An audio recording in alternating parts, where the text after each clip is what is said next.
Tous les samedis, de 9h à 10h, retrouvez le magazine de l'actualité lyonnaise. 7 jours à Lyon, présenté par Juvénal Noël.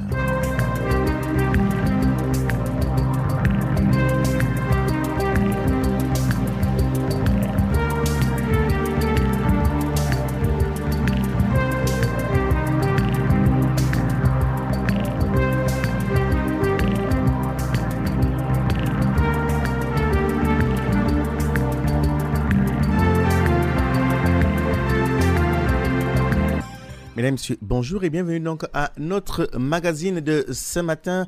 À la une, c'est les 34e journées européennes du patrimoine qui se tient donc actuellement. Notre stagiaire Marie de Monterno nous en parlera ce matin. Bonjour Marie. Bonjour Juvénal. Également avec nous ce matin, Pascal Isoal Thomas. Bonjour Pascal Thomas. Bonjour. Vous êtes le directeur régional au Auvergne-Rhône-Alpes de l'association Les Petits Frères des Pauvres, c'est bien cela? C'est bien cela. Vous êtes venu donc pour vous lancer donc un appel à bénévolat.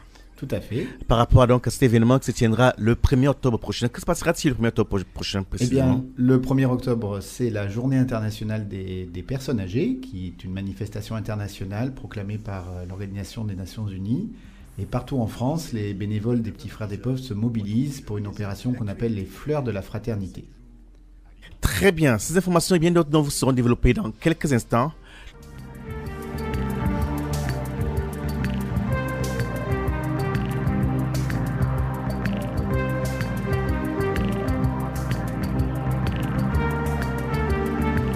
Savoir aimer, savoir donner. Et donc, ce sera le 1er octobre prochain qu'il faudra donner une fleur. Une fleur à qui? Une fleur à une personne du troisième âge. C'est bien cela, Pascal Isoal Thomas, bonjour. Bonjour, oui. Je me mélange les pinceaux. Ah bah écoutez, c'est compliqué les noms composés. Bien, vous êtes là ce matin pour nous parler de l'association des Petits Frères des Pauvres. Tout à fait. Avec vous, pendant toute cette émission, on va parcourir cette association, on va la découvrir. Mais on aimerait savoir, il y a un appel à bénévolat qui est lancé.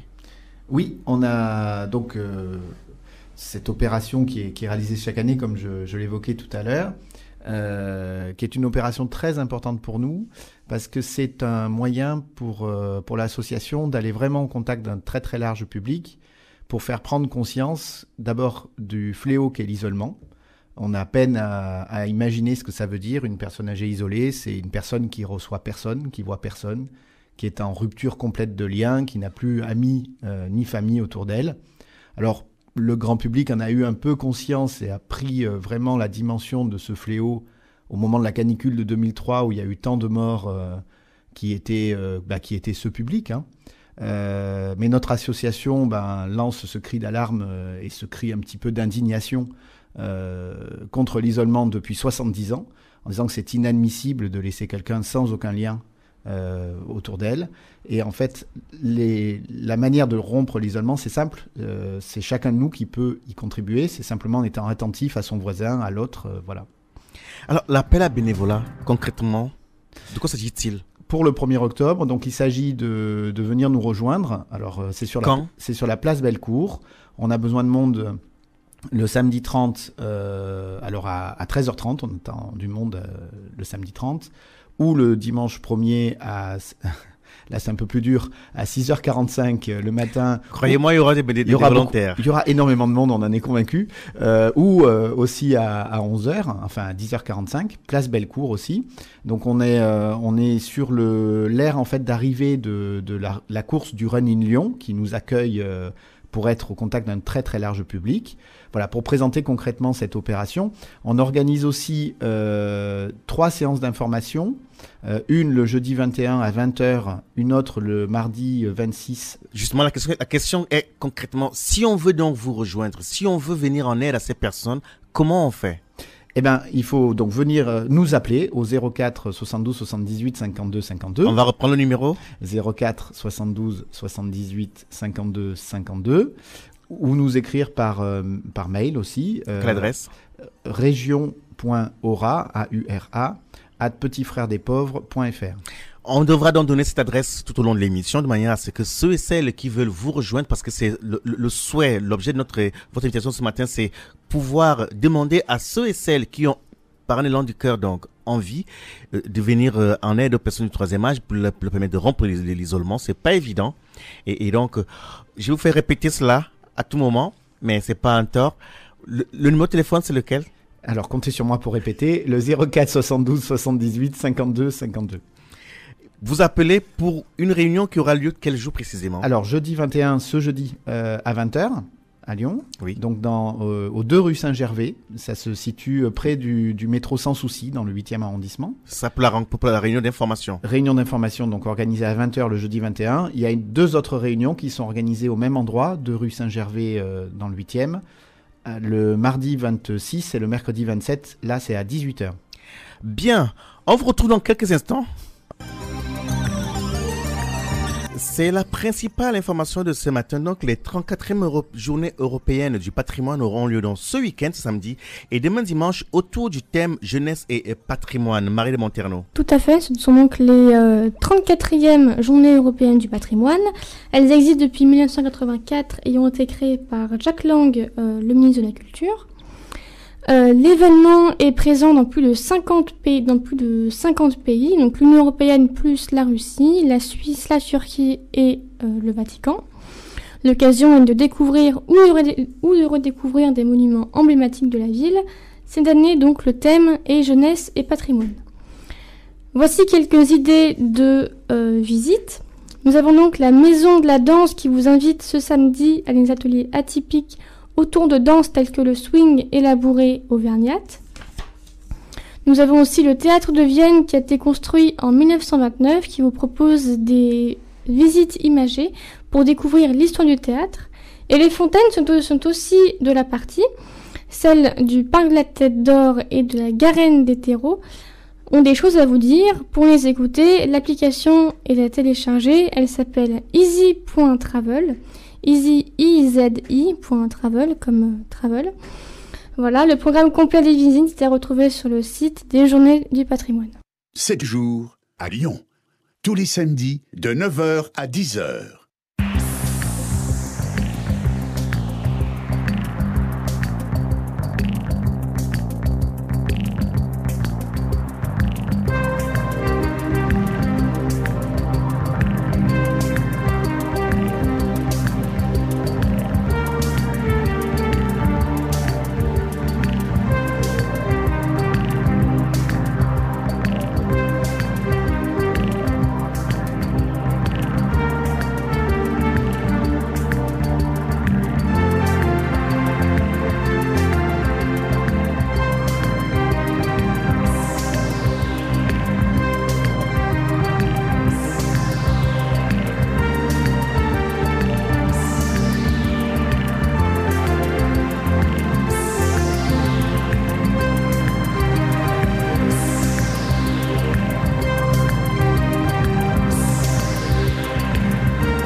Retour dans tout sur la 11.5 de Radio Pluriel, nous mettons depuis la ville de Saint-Priest. Ce matin, nous recevons M. Pascal Isoire Thomas, qui est le directeur régional Auvergne-Rhône-Alpes de l'association Les Petits Frères des Pauvres. Il est donc venu nous parler de cette association. Pascal Isoire Thomas, outre en fait un événement ponctuel comme celui-ci au cours de l'année, que faites-vous? Eh bien, nous mobilisons des bénévoles pour aller à la rencontre de personnes âgées isolées. C'est vraiment ça le cœur de notre action. En fait, donc comme je l'expliquais un peu tout à l'heure, l'idée c'est que cet isolement, donc être isolé et avoir aucun lien, ça peut se vaincre si on a des gens qui s'occupent, qui sont autour de nous. Donc on est vraiment dans cette idée que la relation fraternelle est la solution et qu'une personne qui a autour d'elle des gens qui sont dans la bienveillance, qui sont des amis, elle peut se retrouver dans un projet de vie et elle retrouve le goût à la vie tout simplement. Comment est née votre association ? Elle est née au lendemain de la guerre, d'abord sur le constat qu'il y avait beaucoup de personnes âgées qui... La guerre, il y en a eu deux. Pardon, oui, la Deuxième Guerre mondiale, qui donc au moment où il y avait un peu la reconstruction. Donc on est là autour des années 46. Ça a été créé en 46. Oui. Bon, ça a existé déjà un petit peu avant la guerre, mais ça a été surtout après la guerre. Donc un collectif autour d'un homme, Armand Marquiset, a créé cette association. Sur le constat en fait que des personnes qui avaient plus de famille ou plus d'amis ne pouvaient plus se chauffer, avaient du mal à se fournir en aliments aussi dans ce contexte de pénurie qui était au lendemain de la Seconde Guerre mondiale. Et donc il a d'abord été question de mobiliser des gens pour aller dans les étages, surtout à Paris, pour amener du charbon, pour amener de la nourriture. Et puis en fait, au-delà de ce manque matériel, on a constaté surtout que ce qui était le plus dur pour ces personnes, c'était d'avoir aucun lien, aucune amitié autour d'eux, et qu'ils se laissaient mourir quelque part. S'ils descendaient plus chercher du charbon, c'est pas seulement parce qu'ils n'avaient pas la force pour le faire, c'est aussi parce que n'ayant plus d'amis, n'ayant plus personne autour d'eux, ils n'avaient plus envie, tout simplement. Là, on lance un appel à bénévolat. Au cours de l'année, est-ce que vous avez suffisamment de bénévoles pour venir en aide à cette situation du troisième âge? Alors, on a la chance d'en avoir beaucoup, mais il n'y en a jamais assez. Et je dirais qu'au plus il y en a, au mieux c'est. Et c'est vraiment une bonne nouvelle qu'on ait de plus en plus de bénévoles autour de nous. Parce que ça veut dire que c'est autant de personnes qui se préoccupent de savoir que si la personne qui est à côté d'eux et qui a l'air seule est vraiment seule. Et d'aller vers elle. Une question de Marie de Monterno. Oui, pour en revenir aux réunions d'information qui se tiendront ces prochains jours, à quoi serviront-elles?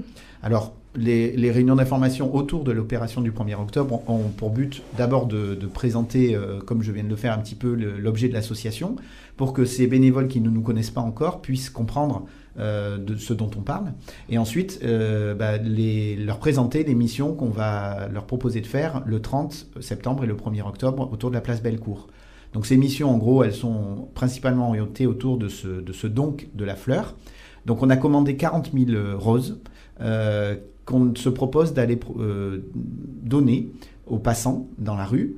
Alors on leur donne en leur disant, si vous l'acceptez cette rose, on vous propose non pas de la prendre pour vous, mais de la prendre pour la remettre à une personne âgée qui vous envoyez toujours des personnes âgées autour de vous à qui vous parlez pas.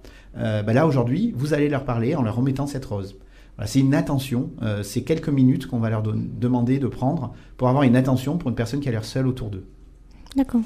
Voilà, donc c'est ça cette mission, d'être ambassadeur un peu de ce message, que quelques minutes suffisent pour rompre l'isolement, et quelquefois c'est le début d'une très belle aventure. Je dirais presque que nous, c'est tous les jours la journée du patrimoine, puisqu'on invite en fait tous les habitants de la métropole de Lyon à aller à la rencontre de personnes qui ont des expériences de vie extraordinaires pour la plupart, qui ont été à un moment de leur vie face à une grande difficulté qui explique leur isolement actuel, mais quelque part en les rencontrant, on découvre des parcours de vie. Ce qu'on traite, nous, c'est quelque chose qui est un vrai fléau, quoi, pour être vraiment tout seul dans la vie, c'est terrible. Mais à partir du moment où la relation entre les bénévoles et la personne âgée s'est créée, il se passe des choses magnifiques. Voilà, donc c'est ça qu'on propose aussi à travers notre geste de la fleur. 7 jours à Lyon, tous les samedis de 9h à 10h. De manière pratique, monsieur Isoa Thomas, que fait le bénévole aux côtés de la personne du troisième âge? Alors, une des caractéristiques de notre association, c'est qu'on demande aux bénévoles d'abord d'être avec elle. On n'a pas forcément beaucoup d'actions matérielles. L'essentiel de notre action, c'est d'aller rendre visite et d'être disponible, de prendre un café, d'être dans l'échange. Donc, on est vraiment autour de cette présence relationnelle. Notre devise, c'est les fleurs avant le pain. Alors souvent, les gens ne comprennent pas trop ce que ça veut dire. Alors, expliquez-nous. Les fleurs, ça veut dire, c'est le symbole un peu de la relation, l'amour, entre guillemets, à l'autre. Avant le pain, qui peut être la représentation de le pain étant le matériel.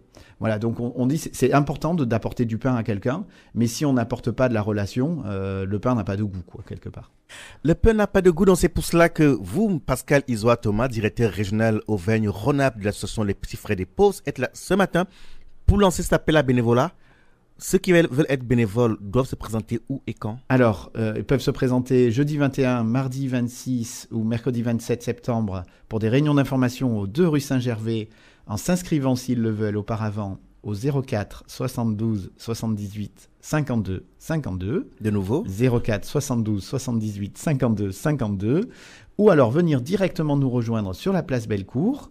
Quel jour? Le 30 septembre à 13h45. ou le 1er octobre à 6h45 pour les plus courageux, ou alors à 10h45 pour les un peu plus lève-tard, pour cette action donc des Fleurs de la Fraternité.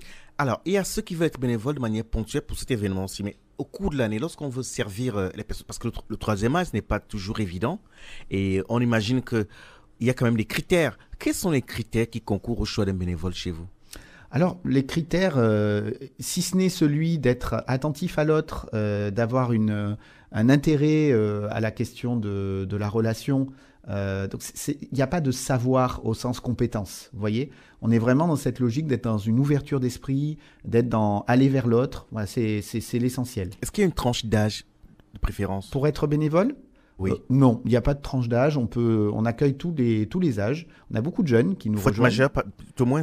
Alors, c'est plus pratique si on est majeur la plupart du temps, mais on accueille aussi les mineurs dans la mesure où on essaye alors, à partir de la troisième, on va dire, hein, des gens qui sont autour de 15 ans.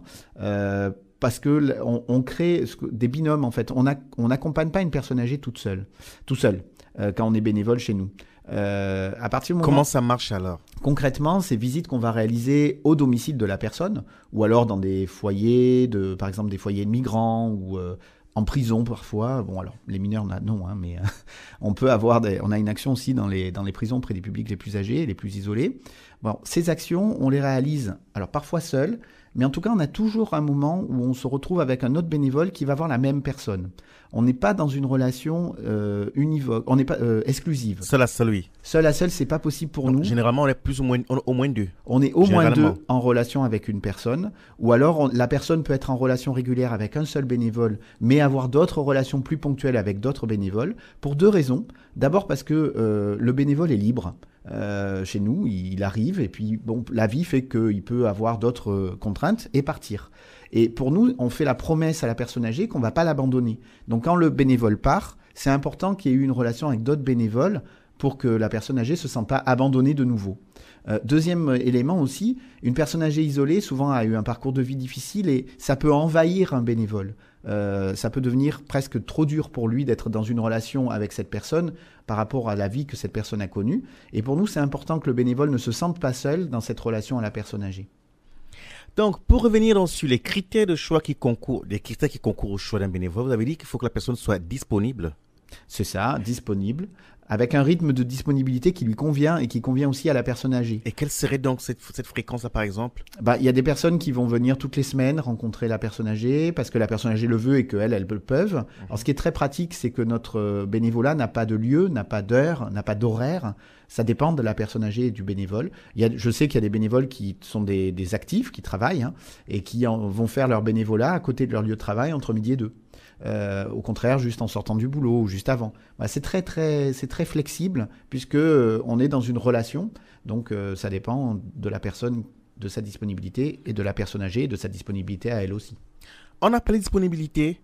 Est-ce qu'il y a également, comment on va dire cela, une formation qui est donnée aux bénévoles avant ? Alors, beaucoup de formations qui sont proposées. On n'est pas dans l'obligation. Mais c'est vrai que par rapport à des troubles, par rapport à même ne serait-ce que la manière de s'engager dans la relation avec une personne âgée, on a des formateurs professionnels qui sont sensibilisés à la question du bénévolat et qui accompagnent les bénévoles dans les premiers pas dans l'association. Et puis après, tout au long de leur parcours, on leur propose des modules d'accompagnement, de formation un peu perfectionnement, quoi.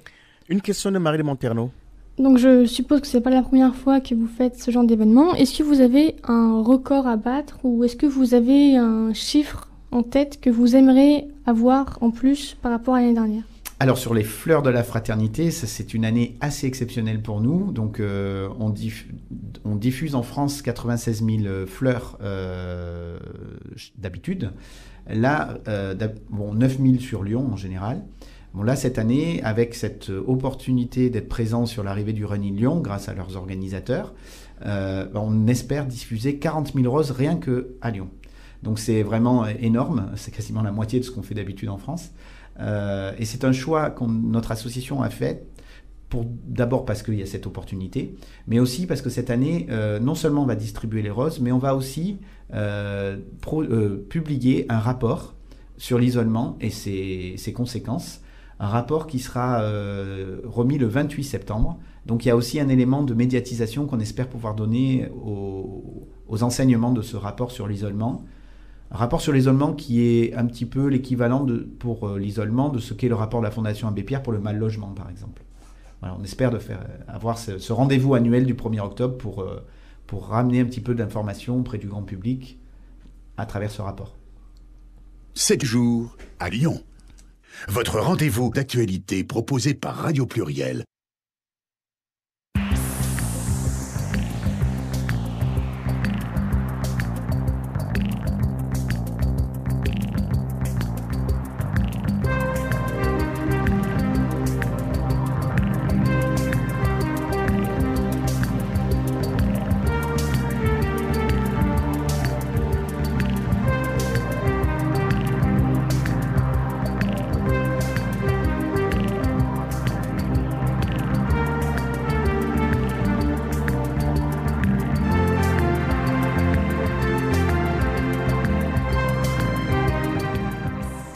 Nous allons prendre quelques brèves et on retrouve notre invité dans quelques instants. Donc, David Kimfeld pourrait quitter donc la mairie du 4e arrondissement de Lyon avant la fin de son mandat. Donc, selon Salade Lyonnaise, le président de la métropole de Lyon et maire du 4e arrondissement n'exclut pas la possibilité de quitter sa fonction croix-roussienne.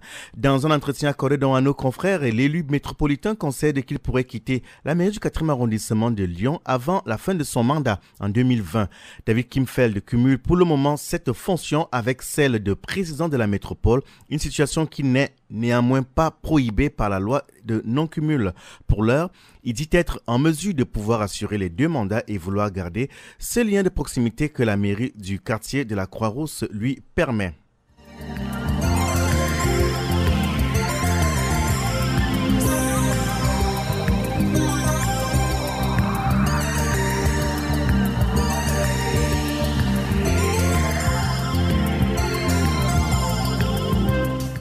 Les travaux de rénovation de la fontaine Bartholdi, place des Thierraux dans le 1er arrondissement de Lyon, vont être plus longs et coûteux que prévu. La fontaine des Thierraux, donc plus compliquée à restaurer que prévu, c'est ce qui a été révélé par les élus du 1er arrondissement. Par conséquent, une allonge donc de 427 856 € sera débloquée pour parfaire le chef-d'œuvre de Bartholdi. Même si une mise en eau aura bien lieu pour la fête des Lumières de cette année, c'est en février 2018 que les travaux s'achèveront. Donc finalement, le budget total, lui, passe de 2,1 millions à 2 500 000 €.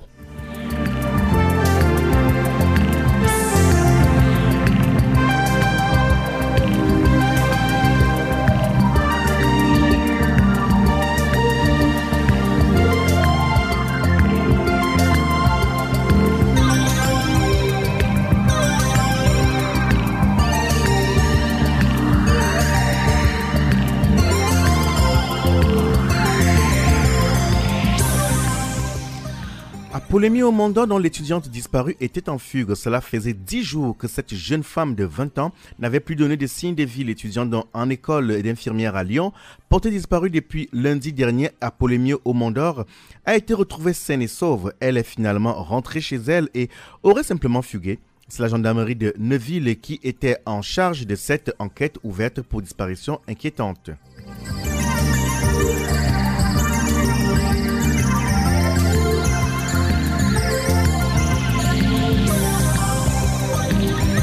Tout ne commence pas aujourd'hui pour les petits frères des pauvres. Cela fait donc près de plus de 50 ans, à peu près environ, plus de 50 ans que cette association œuvre sur le terrain.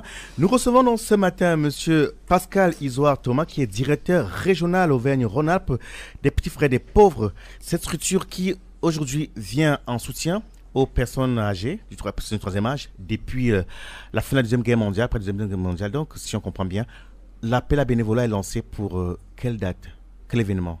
Alors pour le 1er octobre, 30 septembre et 1er octobre, place Bellecour et aux alentours, autour de cette opération donc de la fleur de la fraternité. Et ceux et celles qui souhaiteraient donc y contribuer, que faire?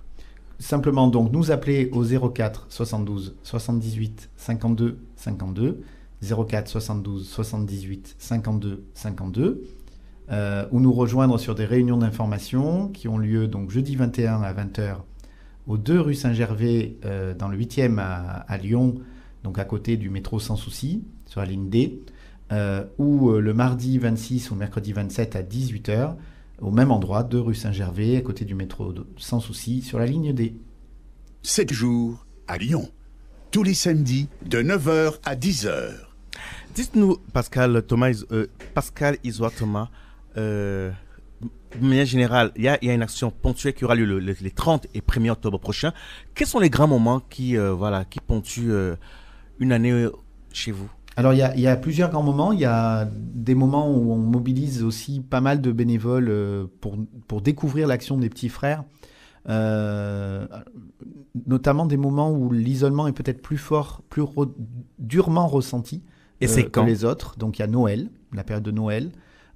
Et les vacances, qui sont 2 périodes où on essaye d'organiser, sur Noël, des temps de regroupement, de réveillon, de visite aussi pour les personnes les plus isolées. Ça se passe comment quand on parlait de visite, de camps de regroupement? Est-ce que vous concentrez, est-ce que vous rassemblez, les personnes du 3e âge à un endroit bien précis? Expliquez-nous un peu comment ça marche. On organise sur Vénissieux et puis dans les différents quartiers de la métropole des réveillons de Noël le 24 décembre et le 25 décembre avec beaucoup de bénévoles, beaucoup de jeunes d'ailleurs, qui sont aussi des jeunes loin de chez eux souvent, qui passent Noël tout seuls aussi. Donc voilà, tout le monde se regroupe.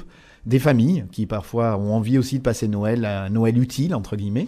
Donc voilà, qui nous rejoignent, qui organisent ces réveillons tout au long du mois de décembre et qui accueillent ces personnes âgées qui sans ces réveillons seraient vraiment seules pour Noël. Et puis pour celles qui ne peuvent pas se déplacer, donc les mêmes sont invités à aller rendre visite dans les logements aux personnes âgées pour le 24 ou le 25 décembre. Là, on a parlé donc les fêtes de fin d'année. Vous parliez aussi des vacances. Eh bien oui, sur à partir du mois de mai jusqu'au mois d'octobre, on organise des séjours vacances un peu partout en France. On a une 20aine de maisons propres à notre réseau associatif, mais on travaille aussi avec, par exemple, des maisons de vacances de l'Association des paralysés de France. Enfin, on essaye de prendre des maisons de vacances qui sont aussi dans le milieu de l'économie sociale et solidaire. On travaille par exemple avec la Ligue de l'enseignement, avec d'autres associations pour permettre aux personnes âgées de pouvoir partir en vacances.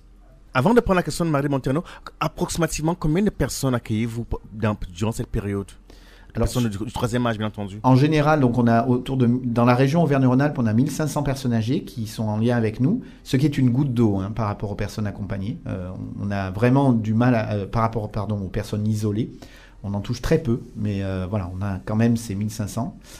Et sur la zone de la métropole de Lyon, qui est le lieu historique où l'association s'est développée, il y en a 600. Donc c'est une action importante pour nous. Et pour les vacances, on a autour de 600 personnes qui partent en vacances. Une question de Marie de Monterno. Donc vous parliez de vos partenariats divers et variés. Alors en quoi consiste-t-il et quelles sont les associations avec lesquelles vous faites ces partenariats? Alors on travaille avec beaucoup d'associations. En fait, le but des petits frères, c'est de permettre à une personne âgée de reprendre une place dans la société, de retrouver le goût à la vie.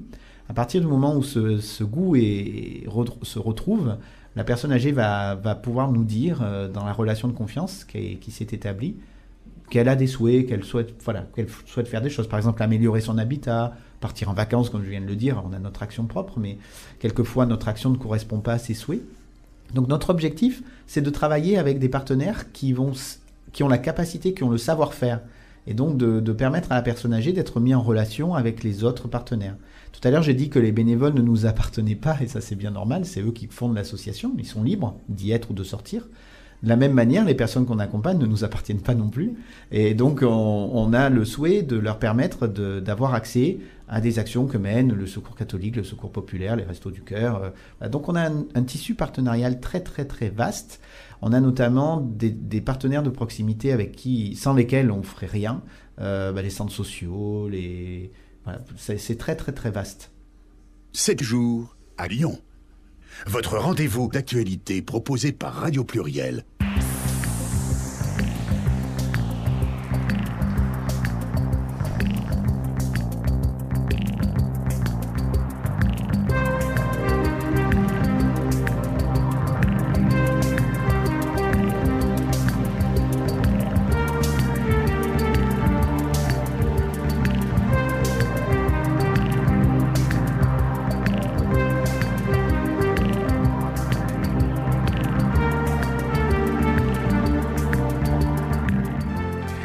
Pour ceux et celles qui se joignent à nous, qu'à ce moment, nous recevons ce matin donc Pascal Isoire Thomas, qui est directeur régional Auvergne-Rhône-Alpes, l'association Les Petits Frères des Pauvres. Il est venu lancer donc un appel à bénévolat pour un événement qui se tiendra en 2 jours. Ce sera les 30 et 1er octobre, le 30 septembre et le 1er octobre prochain. Ce sera donc en fait une occasion symbolique de remettre une fleur à une personne de troisième âge.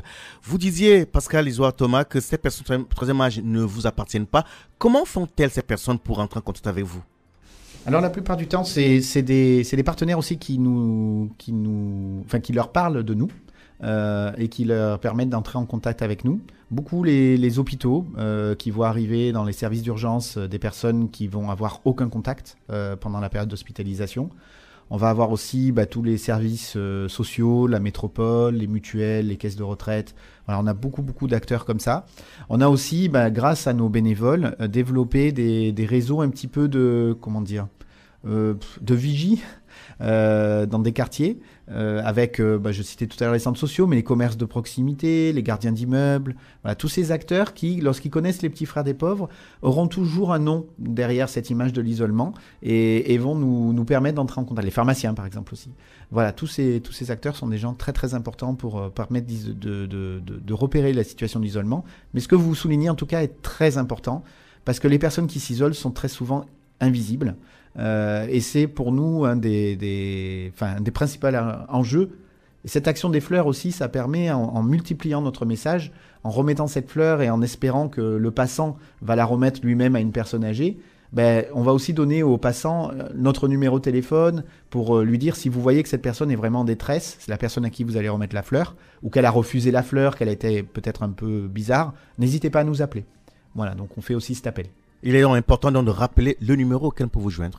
04 72 78 52 52. 04 72 78 52 52. Et si on peut vous appeler au téléphone, comment vous joindre autrement? Alors on a une adresse mail générique, c'est région.aura, A-U-R-A, @petitsfrèresdespauvres au pluriel tout attaché.fr.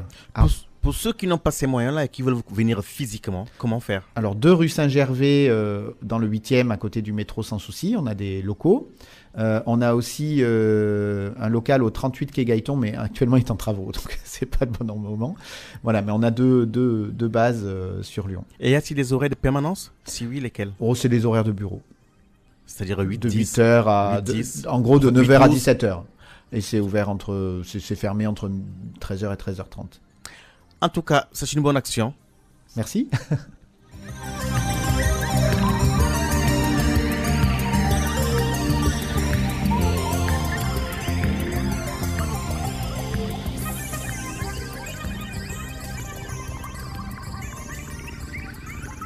Ce matin, nous recevons donc Monsieur Pascal Isoire Thomas.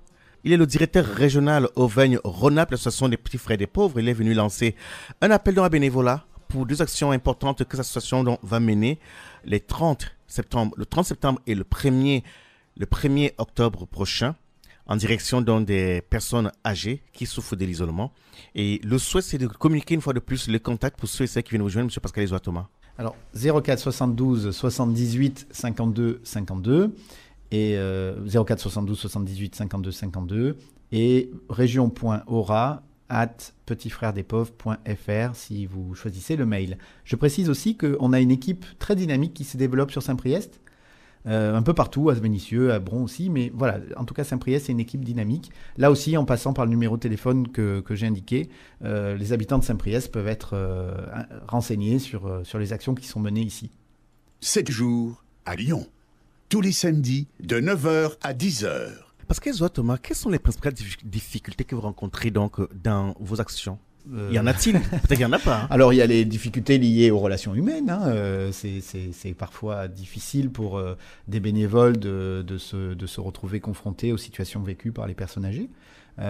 Donc, on essaye au maximum d'accompagner les bénévoles par des soutiens, par la formation. On en a parlé un petit peu tout à l'heure. Mais on a aussi des temps où parfois c'est tellement difficile qu'on fait intervenir des psychologues qui aident qui aide les bénévoles à pouvoir évoquer les situations vécues par les personnes âgées.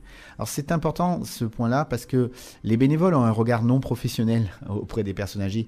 Et nous, notre souhait, c'est que la personne âgée ne considère pas qu'on vienne l'aider, on vient à sa rencontre. On est dans la logique de réciprocité, de gratuité. Et souvent, quand on est face à quelqu'un qui est payé pour venir vous voir, on n'a pas le même rapport. Donc souvent, les bénévoles comment dire, les personnes âgées leur livrent beaucoup de choses. Et nous, nos bénévoles se retrouvent donc chargés de ce que les personnes âgées leur ont dit. Et en rencontrant ces professionnels, comme je viens de l'expliquer, les psychologues ou même des professionnels autres, on arrive à faire parfois débloquer des situations. Lorsque un bénévole, pas parce que une personne, mais lorsqu'un bénévole va à la rencontre de la personne du troisième âge, de quoi devrait-elle être munie comme outil? Eh bien, outre l'écoute, bien entendu, on écoute bien entendu, mais je veux dire, on a quand même besoin d'un minimum. L'écoute, c'est beaucoup. L'écoute, c'est des formations pour savoir écouter aussi. Parce que quelquefois, on a tendance à pas savoir à pas être dans la bonne posture face à une personne âgée. Donc, je dirais muni surtout de formation, peut-être, au démarrage. Muni aussi d'un tutorat, d'un bénévole qui est plus aguerri, qui va venir avec elle dans les premiers pas et qui va lui montrer comment il fait. Il y a beaucoup de compagnonnage entre nous. On est muni à la fois de sa bonne volonté et de l'expérience des autres bénévoles. Muni aussi du soutien d'un salarié qui est là, qui est présent et qui peut les aider lorsque c'est compliqué. Parce qu'il y a des salariés chez vous? Oui, nous avons 30 salariés à peu près sur la région. Une trentaine? Oui. Une question de Marie de Monterno? Oui, alors en fait, c'était par rapport aux politiques. Oui, c'est un peu une question. Est-ce que les politiques vous aident et comment elles ont fait évoluer votre association par rapport aux années? On est dans un rapport aux politiques. Alors déjà, on a la grande chance de vivre grâce aux dons et aux legs. Donc on n'a pas de soutien financier de la part des collectivités ni de l'État. Donc on est très libre. Pas de subvention, c'est ça? Non, pas de subvention. C'est un choix ou ça ne vient pas? C'est un choix. C'est un choix parce que la relation est gratuite, je l'ai dit tout à l'heure. On a une trentaine de salariés, ce qui représente un budget, évidemment. Mais grâce à nos donateurs, on le soutient, ce budget-là. Après, au-delà de ça, organiser des repas, c'est sûr, ça a un coût, mais ce n'est pas des sommes astronomiques. Et c'est vrai que les donateurs nous permettent de vivre. Et donc, vis-à-vis des politiques, on est très libre. Et on a un rapport de gagnant-gagnant un petit peu. On est vraiment dans une logique de partenariat. Et on a une écoute attentive des politiques et des techniciens qui nous permettent de porter la parole des personnes qu'on accompagne, les situations qu'ils vivent, et quelquefois de faire évoluer les choses. Alors on a notamment, par exemple, la question du portage des repas dans les années 1940-1950. On a été un des réseaux qui a beaucoup milité pour dire que c'était important d'aller apporter des repas aux personnes isolées. Aujourd'hui, c'est devenu une politique publique, donc on ne le fait plus. On a aussi développé des alternatives aux grandes maisons de retraite avec 200-300 personnes dedans. Et aujourd'hui, c'est un modèle qui se développe. Voilà, donc on est porteur, grâce à nos donateurs, d'expérimentations dans lesquelles on associe les politiques pour pouvoir les convaincre que ce qu'on propose est la bonne solution et faire évoluer les cadres de la politique, soit des départements, soit des villes, soit de l'État. Par exemple, David Kimmelfeld, dont on a parlé tout à l'heure dans l'actualité, nous a promis qu'il allait venir lui aussi remettre des roses. On l'attend avec impatience et on attend tous les élus d'ailleurs pour venir nous aider. C'était une demande ou bien c'était spontané chez lui? On l'a croisé, on lui en a parlé et il a dit oui. Donc on l'attend avec bonheur le 1er octobre sur la place Bellecour à 6h45. Bien, donc la principale information de ce matin, c'est les 34e journées européennes du patrimoine qui ont lieu ce week-end. Et le thème principal, c'est jeunesse et patrimoine. Marie de Monterno, dites-nous, quels sont les endroits à visiter? Alors, j'en ai sélectionné quelques-uns pour vous. Donc, nous avons la Maison de la Danse qui vous invite ce samedi après-midi de 13h à 18h pour des ateliers atypiques autour de danse tels que le swing ou la bourrée auvergnate. Nous avons aussi le Théâtre de Vienne qui vous ouvre ses portes ce samedi de 15h à 17h pour vous faire découvrir son histoire autour de visites imagées durant de sa création en 1929 jusqu'à aujourd'hui. Et nous avons aussi des fontaines, donc celle par exemple du parc de la Tête d'Or et de la Garotte des Terreaux, qui en fait c'est un parcours où en fait vous avez une application à télécharger qui s'appelle easy.travel. Et en fait, donc le parcours commence ce samedi, place des Jacobins, de 10h à midi et de 14h à 18h. C'est gratuit. Et grâce à l'application, nous avons un parcours commenté en fait avec toutes les fontaines de Lyon pour découvrir l'histoire des fontaines, donc par rapport à l'histoire de la ville, comment on retranscrit l'histoire par rapport aux fontaines dans des lieux atypiques de la ville. 7 jours à Lyon, tous les samedis de 9h à 10h.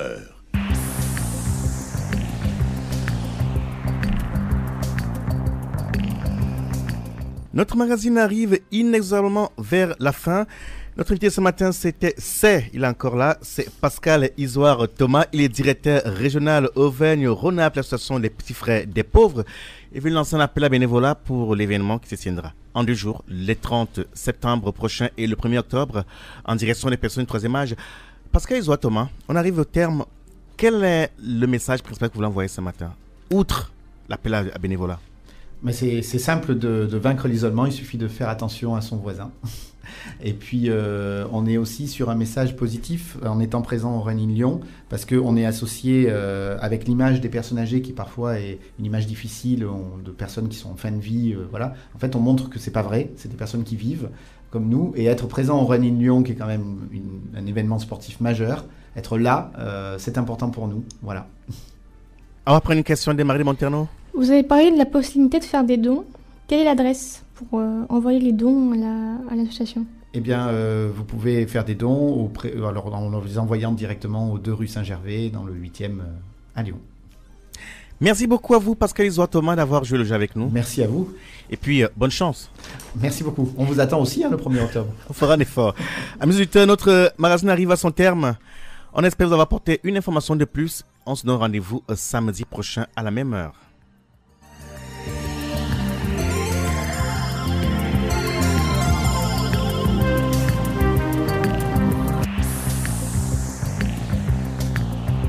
C'était 7 jours à Lyon.